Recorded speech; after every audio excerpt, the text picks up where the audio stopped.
Hello everyone, good morning to all of you और स्वागत है आपका दुनिया के सबसे बेस्ट जो है कि स्टडी चैनल आनंद परमार क्लासेस पर।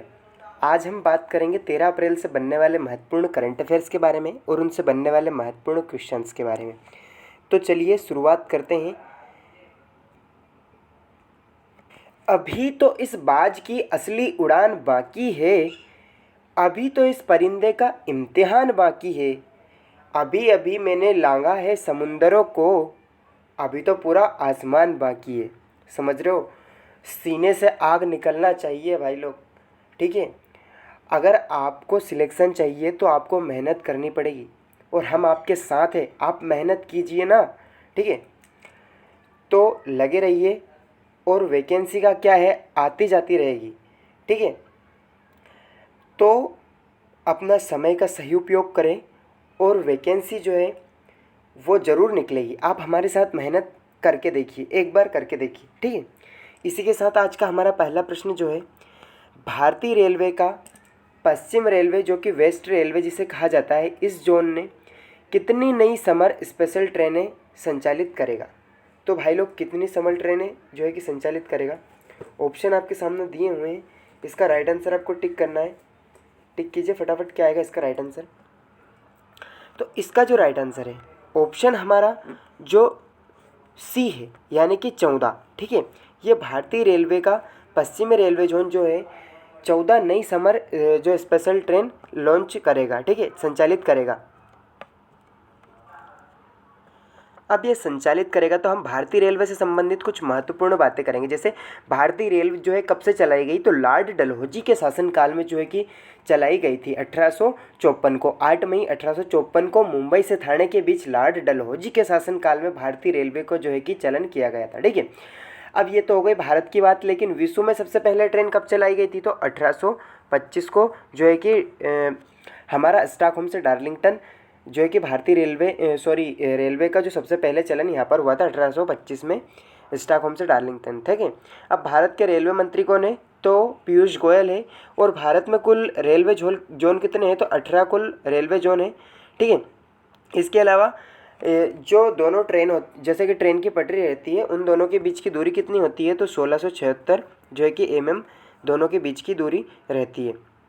इसके अलावा हम बात करेंगे सबसे लंबा रेल मार्ग, विश्व का सबसे लंबा रेल मार्ग है ट्रांस साइबेरियन।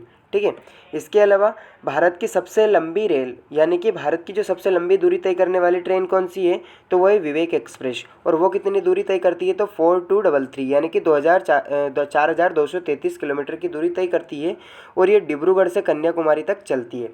ठीक है, इसके अलावा हम बात कर लेंगे, हमारा अगला प्रश्न है, किस देश के राष्ट्रपति ने अपने नए मंत्रिमंडल का नेतृत्व करने के लिए देश के नए प्रधानमंत्री के रूप में ओ हमोदो महमदोउ को नियुक्त किया गया है। तो भाई किस देश ने किया है, ऑप्शन आपके सामने लगे हुए हैं, फटाफट टिक कीजिए, इसका राइट आंसर क्या आएगा।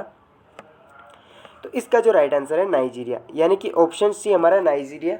इस देश के जो राष्ट्रपति है वो कौन, तो वो है मोहम्मद बेजो। ठीक है, इन्होंने जो है कि जो वहाँ के कार्यभार संभालने के लिए प्रधानमंत्री के रूप में ओ हमादो महमदोउ को नियुक्त किया है। ठीक है, अब इसमें ऑप्शन में बात की गई है मारितानिया, तो मारितानिया की राजधानी क्या है, नोकचोट। घाना की राजधानी क्या है, अक्रा। और सेनेगल की राजधानी क्या है, डकार। ठीक है, इतने इंपॉर्टेंट क्वेश्चन है। इसके अलावा हम बात कर लेंगे, जैसे कि ये यहाँ के राष्ट्रपति है मोहम्मद बजोक। ठीक है, इन्होंने इनको नियुक्त किया है जो ओ हमादो महमदोउ को। ठीक है, इसके अलावा हम देख लेते हैं, हमारा अगला प्रश्न है, विश्व होम्योपैथी दिवस कब मनाया जाता है।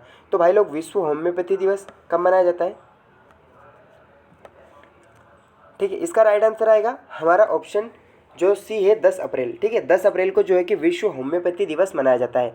और ये doctor Christian Frederick Samuel Hahnemann जो है, यानी कि डॉक्टर हेनीमैन है, इनके जन्म दिवस पर इसको मनाया जाता है। ठीक है, और ये आयुष मंत्रालय के द्वारा मनाया गया है, यानी कि जो होम्योपैथी है उसके महत्व को बढ़ाने के लिए आयुष मंत्रालय द्वारा इसे मनाया गया है। और ये जो क्रिस्टियन फ्रेडरिक सैमुअल हेनीमैन है, इनके बर्थडे पर ये मनाया जाता है। इसके अलावा हम अप्रैल से बनने वाले महत्वपूर्ण डेज के बारे में बात कर लेंगे, जैसे 7 अप्रैल को वर्ल्ड हेल्थ डे, 17 अप्रैल को जो है कि हीमोफीलिया डे, 14 अप्रैल को अम्बेडकर जयंती मनाई जाती है। इसके अलावा 18 अप्रैल को वर्ल्ड हेरिटेज डे, यानी कि इसके अलावा जो है कि 22 अप्रैल को वर्ल्ड अर्थ डे यानी कि पृथ्वी दिवस मनाया जाता है। 24 अप्रैल को पंचायती राज दिवस मनाया जाता है। 25 अप्रैल को मलेरिया डे मनाया जाता है। और इसके अलावा 29 को जो है कि वर्ल्ड डांस डे मनाया जाता है। ठीक है, वर्ल्ड डांस डे कब मनाया जाता है? तो 29 अप्रैल को मनाया जाता है, याद रखना है। ठीक है, इसके अलावा हम बात कर लेंगे, हमारा अगला प्रश्न है, मध्य प्रदेश सरकार ने राज्य में कोरोना वायरस के मामलों में वृद्धि के बीच किस तारीख तक वाणिज्यिक हब इंदौर सहित कई शहरों में लॉकडाउन बढ़ाने का निर्णय लिया है? तो भाई लोग कितनी तारीख तक लिया गया है? जैसे कि आपको पता है हमारे सारे जो फ्रेंड्स सर्कल वगैरह है, यानी कि जो आनंद परमार क्लासेस चैनल है, ये मध्य प्रदेश से बिलोंग करता है और जो अधिकतर व्यूअर है वो भी मध्य प्रदेश से बिलोंग करते हैं, इसलिए ये एक इम्पोर्टेंट क्वेश्चन है। इसलिए बताइए कि कोरोना की सेकंड लहर के कारण जो है कि वाणिज्यिक हब इंदौर सहित कई शहरों में लॉकडाउन बढ़ाने का निर्णय लिया है, तो वो कितनी तारीख तक लिया गया है? तो इसका जो राइट आंसर है ऑप्शन हमारा सी जो है राइट आंसर है 19 अप्रैल। ठीक है, 19 अप्रैल तक बढ़ाने का जो है कि निर्णय लिया गया है। इसके अलावा हम बात कर लेंगे कोरोना के बारे में। तो कोरोना महामारी चीन से उत्पन्न हुई है, चीन के युहान शहर से। ठीक है, इसके अलावा हम बात करेंगे वुहान शहर से जो है कि स्टार्ट हुआ है और इससे प्रभावित अंग फेफड़ा होता है। ठीक है, फेफड़ा के बारे में हम जो है कि अंतिम एक क्वेश्चन है उसके बारे में हम डिस्कस करेंगे, तो हम फेफड़े के बारे में कुछ महत्वपूर्ण बातें जो है कि जानेंगे। इसके अलावा जो कोरोना वायरस है वो सार्स और MARS जो है कि सार्स, MERS और नोवल कोरोना वायरस, ये तीनों के जो है कि एक परिवार का है। इसके अलावा इसको जो है कि राष्ट्रीय आपदा घोषित करने वाला राज्य हरियाणा है। WHO के द्वारा इसे 2019 नोवल कोरोना वायरस नाम दिया गया है। इसके अलावा कोरोना के प्रकोप के कारण ग्लोबल इमरजेंसी लागू करने वाला किसने लागू किया है? तो इसे WHO यानी कि वर्ल्ड हेल्थ ऑर्गेनाइजेशन है। ठीक है, इसके अलावा सबसे पहले वैक्सीन जो है कि किसने तैयार की है? तो जो है कि रसिया में SS वार्शन यानी कि भारतीय थे, उन्होंने इसको विकसित किया था, स्पुतनिक 5। ठीक है, इसके अलावा हम बात कर लेंगे जैसे कि 19 अप्रैल यानी कि मुख्यमंत्री यहाँ के जो है कि मध्य प्रदेश के मुख्यमंत्री कौन है? तो शिवराज सिंह चौहान है। इसके अलावा यहाँ की जो है कि गवर्नर आनंदीबेन पटेल है। इसके अलावा 2020 में जो है कि लीला जोशी को पद्मश्री जो कि आदिवासी इलाज के लिए इनको सम्मानित किया गया है पद्मश्री से। नर्मदा बचाओ यानी कि नर्मदा महोत्सव मध्य प्रदेश में मनाया जाता है। इसकी थीम क्या रखी गई थी? तो इसकी थीम रखी गई थी बेटी बचाओ बेटी पढ़ाओ। ठीक है, इसके अलावा जबरन धर्मांतरण जो है कि कानून, जबरन धर्मांतरण के लिए कानून बनाया गया था। तो दूसरा राज्य है, सबसे पहला राज्य उत्तर प्रदेश, दूसरा मध्य प्रदेश और तीसरा गुजरात। जैसे कि मैंने आपको अभी कुछ दिन पहले बताया था, गुजरात राज्य तीसरा राज्य बना है। ठीक है, इसके अलावा मेरा मास्क मेरी सुरक्षा अभियान मध्य प्रदेश सरकार द्वारा चलाया गया है। अच्छा, मास्क अभियान ये किस राज्य का है? तो ये ओडिशा का है। ठीक है, ओडिशा में मेरा यानी कि मास्क अभियान ओडिशा का जो है कि अभियान है। इसके अलावा मेरा मास्क मेरी सुरक्षा, जैसे कि मैंने MP का बताया आपको, मध्य प्रदेश की जो सेलिंग अकादमी को बेस्ट सेलिंग जो है कि बेस्ट सेलिंग क्लब अवार्ड जो है कि मिला है। और मध्य प्रदेश और मणिपुर से एक भारत श्रेष्ठ भारत योजना का उद्घाटन किया गया है। ठीक है, इसके अलावा हम देख लेते हैं, हमारा अगला प्रश्न है, अप्रैल 2021 में निम्न में से कौन सा अपना ऑनलाइन विवाद समाधान हैंडबुक लॉन्च करेगा? तो भाई लोग कौन करेगा? इनमें से ऑप्शन आपके सामने दिए हुए हैं, इसका राइट आंसर लगाइए। तो इसका जो राइट आंसर है नीति आयोग। नीति आयोग जो है भाई लोग ये अप्रैल में यानी कि अपना ऑनलाइन विवाद समाधान हैंडबुक लॉन्च करेगा, यानी कि ऑनलाइन जो विवाद है उनको समाधान के लिए ये किया गया है। ठीक है, जो DY चंद्रचूड़ है यानी कि सुप्रीम कोर्ट के न्यायाधीश, उनके द्वारा ये जो है कि किया गया है इसको स्टार्ट। और जो योजना आयोग है, ठीक है, इसकी जगह पर नीति आयोग आया है। ठीक है, अब नीति आयोग की बात की गई है तो 1 जनवरी 2015 से इसको स्टार्ट किया गया है। और इसके अध्यक्ष प्रधानमंत्री नरेंद्र मोदी है, उपाध्यक्ष राजीव कुमार है, CEO अमिताभ कांत है। काफ़ी महत्वपूर्ण है नीति आयोग। ठीक है, इससे पहले जो योजना आयोग था, योजना आयोग की स्थापना कब की गई थी? तो 1950 से की गई थी और ये लागू 1951 से हुआ था। ठीक है, 14वां जो इसके अलावा देख लेते हैं हम, जैसे कि इसमें बात की गई है नेस्कॉम की। तो नेस्कॉम के जो है कि हेड कौन है? तो प्रवीण राव है। कौन है? प्रवीण राव। इसके अलावा फिक्की के अध्यक्ष उदय शंकर है और CII यानी कि उद्योग परिसंघ है, इसके अध्यक्ष उदय कोटक है। याद रखना, काफ़ी इंपॉर्टेंट है। इसके अलावा हम बात कर लेंगे जैसे 14वें वित्त आयोग के अध्यक्ष कौन है? तो YV रेड्डी है और 15वें वित्त आयोग के अध्यक्ष NK सिंह है।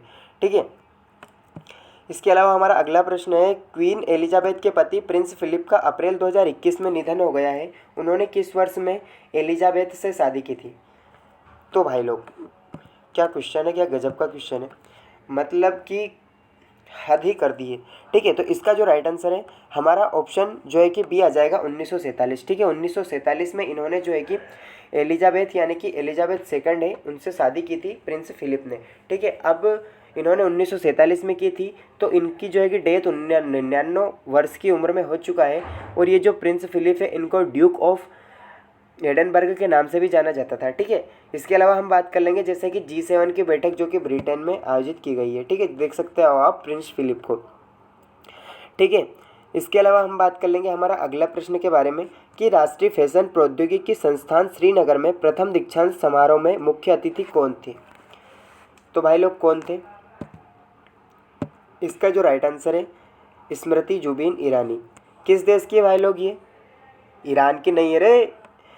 इसका जो राइट आंसर स्मृति जुबिन ईरानी है। ये स्मृति ईरानी भारत की महिला एवं बाल विकास मंत्रालय यानी कि जो महिला और बाल विकास मंत्रालय और कपड़ा मंत्रालय जिनके तत्वाधान में काम करता है, यानी कि जो मंत्री है स्मृति ईरानी, जुबिन नहीं बोलते हैं हम, सिर्फ स्मृति ईरान बोल देते हैं, स्मृति ईरानी। ठीक है, इस प्रकार स्मृति जुबिन ईरानी जो है यहाँ के जो है कि मुख्य अतिथि के रूप में नामित की गई है। इसके अलावा शेर ए जो शेर ए कश्मीर अंतर्राष्ट्रीय सम्मेलन केंद्र में इसको 9 अप्रैल को मनाया गया है। इसके अलावा श्रीनगर में 4 साल की अवधि के लिए 2 फैशन डिज़ाइनिंग कोर्स को भी इसमें उद्घाटन किया गया है। ठीक है, एक इंपॉर्टेंट क्वेश्चन मैं बताता हूँ, हर बार आपको इस बार भी बताऊँगा कि जम्मू कश्मीर के हाई कोर्ट के जो जज है वो कौन है? पंकज मित्तल है। भारतीय वायुसेना की सबसे बड़ी वायुसेना स्टेशन लद्दाख है। भारतीय मौसम विभाग ने जो है कि सबसे ज़्यादा यहाँ पर जो है कि बुलेटिन लॉन्च किया है, ये पहली बार किया है वेदर बुलेटिन, जो है कि पाक ऑक्यूपाइड कश्मीर यानी कि जम्मू कश्मीर में स्थित है। इसके अलावा जम्मू कश्मीर के पहले राज्यपाल गिरीश चंद्र मुर्मू है और लद्दाख के जो पहले राज्यपाल है वो राधे कृष्ण माथुर है। ठीक है, अब ऑप्शन के बारे में हम डिस्कस कर लेते हैं। जैसे मनोज सिन्हा वर्तमान जम्मू कश्मीर के राज्यपाल है। स्मृति ईरानी कपड़ा एवं महिला बाल विकास मंत्रालय की मंत्री है। इसके अलावा G.C. मुर्मू यानी कि गिरीश चंद्र मुर्मू CAG है। अच्छा, CAG यानी केग तो है, पर CGA कौन है? तो CGA है सोमा वर्मन। याद रखना, काफ़ी कंफ्यूजिंग क्वेश्चन है। अब सोमा वर्मन की बात भी हो चुकी है, लेकिन सोमा मंडल कौन है? तो सेल के अध्यक्ष सोमा मंडल है। एक बार और सुन लेना, जो CAG है यानी कि केग वो गिरीश चंद्र मुर्मू है, CGA सोमा वर्मन है और सोमा मंडल जो है वो सेल के अध्यक्ष है। ठीक है, इसके अलावा प्रधानमंत्री हमारे नरेंद्र मोदी हैं, इनको तो बच्चा बच्चा जानता है। इसके अलावा देख सकते हो आप जम्मू कश्मीर का काफ़ी खौफनाक खतरनाक दृश्य है। लार्सन एंड टुब्रो जो कि L&T के निर्माण सहायक कंपनी ने किस देश में 1.5 गीगावाट का सौर संयंत्र स्थापित करने के लिए एक बड़ा अनुबंध हासिल किया है? तो भाई लोग क्या है इसका राइट आंसर? ऑप्शन जो सी है सऊदी अरबिया, यानी कि सऊदी अरब जो देश है इसमें लार्सन एंड टुब्रो इसकी सहायक कंपनी ने जो है कि 1.5 गीगावाट का सौर संयंत्र स्थापित करने के लिए एक अनुबंध फैसला लिया है। ये सऊदी अरब का सबसे बड़ा संयंत्र होगा। ठीक है, इसके अलावा जो लार्सन एंड टुब्रो है इसके जो संस्थापक कौन है? तो हेनिंग होल्क लार्सन, इसलिए इसका नाम लार्सन एंड टुब्रो है। ठीक है, इसके अलावा जो इसका हेडक्वार्टर कहाँ पर है? तो मुंबई में है। ठीक है, सऊदी अरब की राजधानी रियाद है। और हम बात कर लेंगे जैसे ईरान की राजधानी तेहरान है, कतर की राजधानी दोहा है, यमन की राजधानी साना है। ठीक है, इसके अलावा हमारा अगला प्रश्न हो जाता है कि किस देश में एक महिला जीवित दाता फेफड़े के प्रत्यारोपण प्राप्त करने वाली विश्व की पहली कोविड रोगी बन गई है? तो भाई लोग किस देश की है वो? ऑप्शन आपके सामने दिए हुए हैं। इसका जो राइट आंसर है जापान। ठीक है, जापान देश की जो महिला है उन्होंने जो है कि जीवित दाता फेफड़े के प्रत्यारोपण प्राप्त करने वाली विश्व की पहली कोविड रोगी बन गई है। अब ये तो एक बात हो गई, लेकिन इनके जो फेफड़े लगाए गए हैं वो इनका एक तो बेटे का और एक पति का, यानी कि दोनों का फेफड़ा जो है कि इनको लगाया गया है। और ये जापान के जो क्योटो विश्वविद्यालय अस्पताल है उसमें इसको किया गया है। ठीक है, जापान की बात की गई है तो जापान की राजधानी टोक्यो है। यहाँ की मुद्रा येन है। जो PM है योशिहिदो सुगा है। ठीक है, इसके अलावा यहाँ के खेल जो है कि राष्ट्रीय खेल कुश्ती है। चीन की राजधानी बीजिंग है, रूस की मॉस्को है। इसके अलावा इटली की राजधानी आप मेरे को कमेंट करके बताएंगे क्या है। ठीक है, कमेंट सेक्शन में मेंशन करना है कि इटली की राजधानी क्या है। ठीक है, इसके अलावा जो ये हुआ है यानी कि फेफड़े प्रत्यारोपण का कार्य ये विश्व में पहली बार हुआ है। और इस सर्जरी के बाद दुनिया भर के जो डॉक्टर के सामने जो जीवित डोनर्स के शरीर का अंग लेने का विकल्प खुल गया है। ठीक है, ये एक प्रतीकात्मक तस्वीर है, इसे कोई दिल पर ना ले। फेफड़े की तस्वीर है, दिल पे ना ले भाई कोई भी है। अब मैंने जैसे कहा था कि लंग्स की बात आएगी तो हम लंग्स के बारे में जैसे बात करेंगे तो हमारे फेफड़े मेन रूप से किस कार्य में आते हैं, तो श्वसन के काम आते हैं। ठीक है, श्वसन के काम आते हैं। तो जैसे पक्षी होते हैं वो फेफड़ों से सांस लेते हैं। इसके अलावा मनुष्य जो स्थानीय कीड़े होते हैं वो भी फेफड़े से ही सांस लेते हैं। ठीक है, जो स्तनधारी होते हैं यानी कि वो फेफड़े से सांस लेते हैं। अब फेफड़े कोई बहुत इंपॉर्टेंट क्वेश्चन है, एसएससी सीजीएल तक में पूछा गया है कि फेफड़े की सबसे छोटी इकाई कौन सी है, तो वो है एल्वियाली। क्या? एल्वियाली। ठीक है, एल्वियाली जो है कि फेफड़े जैसे कि ऐसे होते हैं, लुक लाइक। ठीक है, तो इसमें बारीक बारीक जो बुलबुले टाइप रहते हैं उन्हें कहते हैं एल्वियाली। अब श्वसन की बात की गई है तो श्वसन जो है कि दो चरण में संपन्न होता है। एक तो वायवीय श्वसन होता है, एक अवायवीय श्वसन होता है। श्वसन दो प्रकार के होते हैं।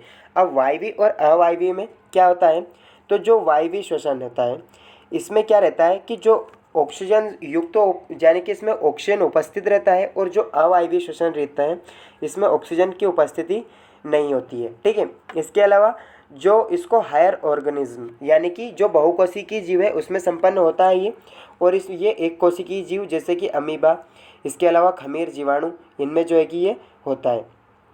इसके अलावा हम बात करेंगे ये माइटोकॉन्ड्रिया में होता है जो वायवीय श्वसन होता है, और जो अवायवीय श्वसन होता है वो कोशिका द्रव्य में होता है। याद रखना, कोशिका द्रव्य में, साइटोप्लाज्म में। इसके अलावा इसका जो उत्पाद बनता है वो कार्बन डाइऑक्साइड और हाइड्रोजन यानी कि H2O बनता है। ठीक है, जो वायवीय श्वसन है इसका उत्पाद बनता है वो CO2 प्लस H2O बनता है, और जो अवायवीय श्वसन होता है इसका उत्पाद बनता है इथाइल एल्कोहल। याद रखना, इथाइल एल्कोहल इसका उत्पाद बनता है, या एसिड। ये अच्छा, एक बात बताइए कि हमें थकान क्यों महसूस होती है, किस कारण होती है, कोई बताएगा मुझे? चलो बताओ, किसी को याद है तो। इसके अलावा जैसे वायवीय श्वसन होता है तो इसमें एनर्जी के 36 एटीपी अणु बनते हैं, यानी कि मिनिमम यानी कि मैक्सिमम यहीं से बनता है। ठीक है, इसके अलावा जो अवायवीय श्वसन होता है इसमें एनर्जी के रूप में 2 एटीपी अणु बनते हैं, यानी कि बनते तो 4 है लेकिन 2 उपयोग हो जाते हैं, और 2 जो है कि अणुओं का हमें फ़ायदा होता है। ठीक है, बताया क्या किसी ने कि मांसपेशियों में जो है कि किसके कारण थकान महसूस होती है हमें, तो मांसपेशी जो होते हैं उसमें लैक्टिक एसिड जम जाने के कारण हमें थकान महसूस होती है।